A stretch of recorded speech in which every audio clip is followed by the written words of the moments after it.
పెళ్ళైనా పండగైనా వేడుక ఏదైనా పట్టు చీరల ప్రత్యేక వేదిక వారాహి సిల్క్స్. పూర్తిగా కాలిపోవడం జరిగింది. దాదాపు 50 పైన మంది, అంటే ఇక్కడ ఉంటున్నటువంటి మెడికల్ విద్యార్థులు కావచ్చు, వాళ్ళు టీచింగ్ చేస్తున్న ఫ్యాకల్టీ కావచ్చు, స్టాఫ్ కావచ్చు, వీరిలో దాదాపు 50 మంది చనిపోయినట్టుగా అనధికారికంగా సమాచారం ఉంటుంది. 100 మంది గాయపడ్డారు. 10 బిల్డింగ్లు ఉన్నాయి. 10 బిల్డింగ్, నేను ఇచ్చినటువంటి ఇలాంటి బిల్డింగ్స్ 10 బిల్డింగ్స్ ఉన్నాయి. 10 బిల్డింగ్ లో 6 వరకు దాదాపుగా పూర్తిగా కాలిపోవడం జరిగింది. 6లో ఎంతమంది ఉంటారు? చాలా మంది నివసిస్తున్నారు. కొంతమంది అక్కడ హాస్టల్స్ ఉన్నాయి, కొంతమంది మెస్సులు ఉన్నాయి, వంట గదులు ఉన్నాయి, వాళ్ళ సెక్యూరిటీకి సంబంధించిన స్టాఫ్ గదులు ఉన్నాయి. వీరందరూ ప్రశాంతంగా ఇదే సమయంలో, మధ్యాహ్న సమయంలో ఉంటే ఒక్కసారిగా రావడం జరిగింది, కూలిపోవడం జరిగింది. వాళ్ళకి ఏం జరుగుతుందో తెలియదు. అగ్ని ప్రమాదం, ఉగ్రవాద చర్య, కుట్ర, ఏం జరిగింది? సో చూడొచ్చు, ఎక్స్క్లూజివ్ గా సుమన్ టీవీ ఈ దృశ్యాలు మీకు అందిస్తుంది. అహ్మదాబాద్ ఎయిర్పోర్ట్ దగ్గర ఎయిర్ ఇండియాకి సంబంధించిన 787 ఫ్లైట్ కూలిపోయిన చోట ఎక్స్క్లూజివ్ గా మీకు ఈ దృశ్యాలను సుమన్ టీవీ అందిస్తుంది. సుమన్ టీవీ మాత్రమే సాహసోపేతంగా ఈ ప్రాంతానికి రావడం జరిగింది. నేను సీనియర్ జర్నలిస్ట్ విజయ్ సాహసోపేతంగా ఇక్కడికి రావడం జరిగింది. ఎక్స్క్లూజివ్ గా ప్రతి పిన్ టు పిన్ పాయింట్ ను మీకు సుమన్ టీవీ అందిస్తుంది. ఇక్కడ ఉన్నటువంటి సాక్ష్యాలను, సజీవ సాక్ష్యాలను ప్రతిదీ కూడా కళ్ళకు కట్టినట్టుగా మీకు సుమన్ టీవీ వివరించే ప్రయత్నం చేస్తుంది. మరే ఛానల్ చేయని విధంగా సుమన్ టీవీ సాహసోపేతంగా ఇక్కడికి రావడం జరిగింది. చూడొచ్చు, ఈ బిల్డింగ్స్ అన్ని కూడా ఒకవైపు ఇది చూసినట్లయితే ICMR బిల్డింగ్, ఇది కూడా మెడికల్ కాలేజ్ సంబంధించిన బిల్డింగ్స్. అటువైపు చూసినట్లయితే పెద్ద వాల్స్ ఉన్నాయి. దాదాపు 100,000 మంది బిల్డింగ్స్ లో ఉంటారు. కానీ పైలట్ వీటిని ఢీకుంటే మరింత మృతుల సంఖ్య పెరిగే అవకాశం ఉండొచ్చు.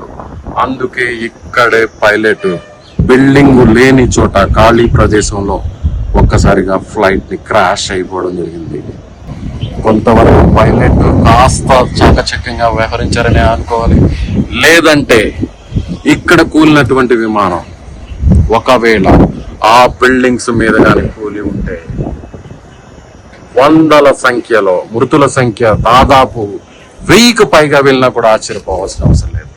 సరిగ్గా కూతవేట దూరంలో, అంటే కరెక్ట్ గా ఒక 100 అడుగుల దూరంలోనే భారీ బిల్డింగ్స్ కూడా ఉన్నాయి. చూడొచ్చు, ఆ బిల్డింగ్స్, షాపింగ్ మాల్స్ ఉన్నాయి, మెడికల్ కాలేజ్ ఉంది. ఒకవేళ అక్కడ గాని క్రాష్ అయి ఉంటే ప్రమాద తీవ్రత మరింత ఎక్కువగా పెరిగే అవకాశం ఉంది. ఇది చూడొచ్చు మనం ICMR కి సంబంధించిన బిల్డింగ్స్. ఆ బిల్డింగ్ కాకుండా ఇలా బిల్డింగ్ పక్కన ఉన్నటువంటి ల్యాండ్ మీద చెట్లు మధ్యలో విమానం కూలిపోవడం జరిగింది. ఇక్కడ ల్యాండ్ మీద కూలితేనే మృతుల సంఖ్య ఇలా పెరిగిందంటే, అంటే బిల్డింగ్ ని ఎక్కడ కూడా ఢీ కొట్టలేదు, కేవలం అక్కడ ఉన్నటువంటి స్టార్టింగ్ లో ఉన్నటువంటి బిల్డింగ్ ని మాత్రమే ఢీ కొట్టడం జరిగింది. ఈ బిల్డింగ్ ని మాత్రమే ఢీ కొట్టడం జరిగింది. ఇక్కడ కనిపిస్తున్నటువంటి బిల్డింగ్ అది కూడా పూర్తిగా ఢీ కొట్టలేదు. అలా బిల్డింగ్ మీద నుంచిగా వస్తుండగా కింద భాగం ఆ బిల్డింగ్ తాకడం జరిగింది. ఒక్కసారిగా మంటలు వ్యాపించడం జరిగింది. అలా వస్తూ ఇక్కడ నేల చూడొచ్చు, ఇలా నేల కూలిపోయింది. ఇలా కాకుండా ఒకవేళ నేను నిల్చున్నటువంటి ఈ బిల్డింగ్స్ అన్నిటి మీద కూడా ఒకవేళ ఢీ కొట్టినా కూడా, నేను నిల్చున్న ఈ ప్రాంతానికి అటువైపు ఇటువైపు బిల్డింగ్స్ ఉన్నాయి, హాస్టల్ బిల్డింగ్స్. చూడొచ్చు, అటువైపు ఇటువైపు హాస్టల్ బిల్డింగ్స్ ఉన్నాయి.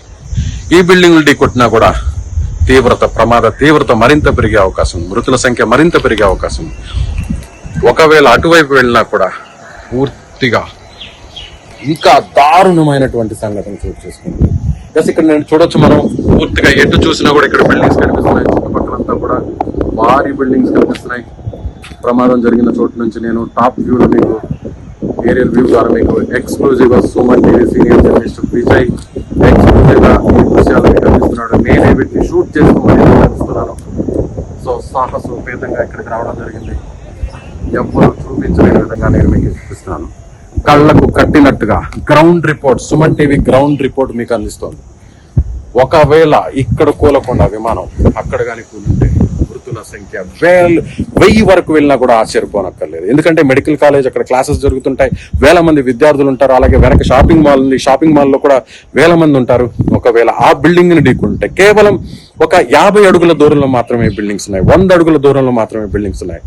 ఒక రకంగా ప్రాణాలు కోల్పోయినా కానీ, ప్రాణాలు పోయినా కానీ పైలట్ సాహసోపేతంగా చాకచక్యంగా విమానాన్ని ల్యాండ్ చేస్తూ క్రాష్ చేశారు అనుకోవచ్చు. కొంతవరకు నష్టం జరిగింది. అంటే ఇది దారుణమైనటువంటి ఘటనే.